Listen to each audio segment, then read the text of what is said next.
La plupart des véhicules sont équipés de chauffage Truma, combiné chauffage chauffe-eau gaz ou gasoil, avec la commande CP+, iNet Ready. Pour l'allumer, c'est simple, une pression sur le bouton rond, il nous allume la commande en général. On appuie une première fois, on sélectionne les différents icônes en tournant simplement le bouton rond. Donc là, on va choisir la température du véhicule.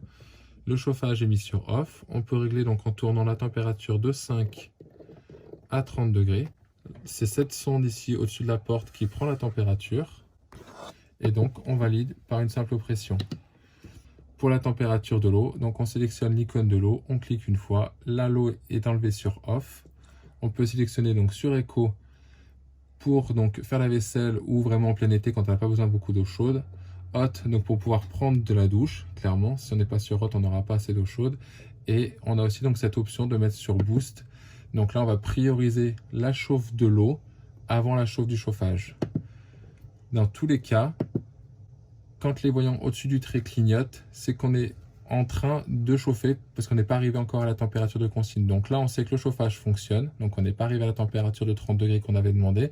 Et l'eau sur hot fonctionne parce qu'on n'est pas arrivé donc à la température de 60 degrés qu'on a demandé non plus. Donc le moyen simple, entre plusieurs douches, l'idéal donc est d'attendre aussi à chaque fois que donc le voyant redevienne fixe. Comme ça, encore une fois, on est sûr d'avoir à chaque fois nos 10 litres d'eau complètement chauds à la température demandée.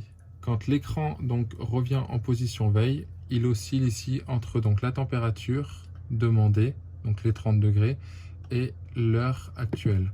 Quand on rappuie dessus, on sait donc toujours qu'on a demandé de l'eau chaude qui n'est pas à température, qu'on a demandé du chauffage qui n'est pas à température. On fonctionne actuellement sur le gaz. On aurait des petits éclairs si on pouvait donc le faire fonctionner avec l'option électrique, ce qui n'est pas le cas sur ce véhicule.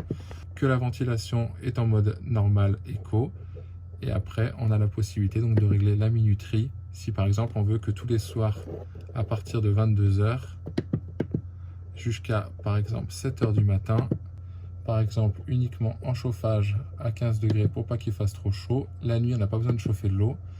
La ventilation, on la laisse en écono pour pas que ça fasse trop de bruit. Et là, à ce moment-là, donc on va valider la minuterie qui va être ici. Elle va être en clignotante quand on sera dans la période de fonctionnement de la minuterie. Et à ce moment-là, le chauffage va automatiquement donc redescendre le véhicule à 15 degrés et arrêter de chauffer de l'eau. Et à 7 h du matin, quand la minuterie sera arrêtée, il va recommencer du coup à régler le chauffage comme on l'avait demandé et à rechauffer de l'eau si on avait demandé.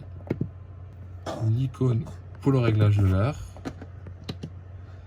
Et là, pour les paramètres, vous pourrez regarder dans la notice, mais normalement, il n'y a pas de raison d'y toucher.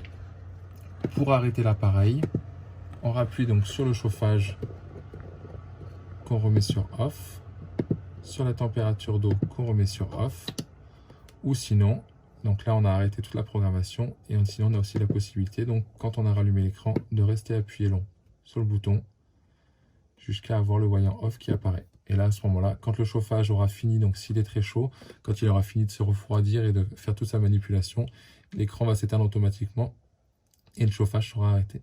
Tous les combinés de chauffage chauffe-eau Truma disposent d'une vanne de vidange automatique et qui sert également pour l'hivernage et la mise hors gel du véhicule. Cette vanne se trouve automatiquement proche de l'appareil. Pour le retrouver, c'est simple, il suffit de localiser la cheminée à l'extérieur du véhicule. Une ventouse ronde pour les modèles à gaz et une ventouse carrée pour les modèles à gasoil.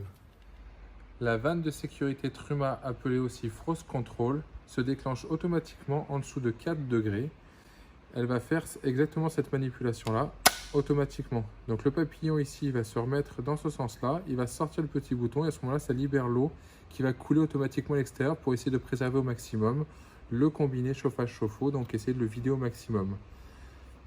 Pour le remettre en route, après la période d'hivernage ou après une vidange, il suffit donc pour le réarmer qu'il fasse plus de 4 degrés dans l'environnement de cette soupape, donc soit en réchauffant le véhicule avec le chauffage ou en attendant qu'il fasse un peu plus chaud à l'extérieur. Ensuite, dès qu'il fait plus de 4 degrés, à ce moment-là, on va pouvoir manipuler le papillon dans cette position-ci. S'il fait trop froid, de toute façon, le papillon va automatiquement revenir dans l'autre position. Donc il faut bien qu'il soit dans le sens des tuyaux qui la traversent. Et ensuite, à ce moment-là, seulement on pourra manipuler le petit bouton. Si le papillon est dans l'autre sens, on ne peut pas verrouiller ici le petit bouton et l'eau va continuer à couler par le dessous. Donc, on reverrouille et on remonte là. On vous le montre sur cette vanne ici démontée parce que quelquefois la vanne donc, peut être située dans le plancher, double plancher, dans les coffres ou autres et pas forcément très accessible. Donc le fait de la visualiser ici montre bien que c'est extrêmement aisé donc de remettre le papillon dans le bon sens et après donc simplement glisser pour manipuler le petit bouton.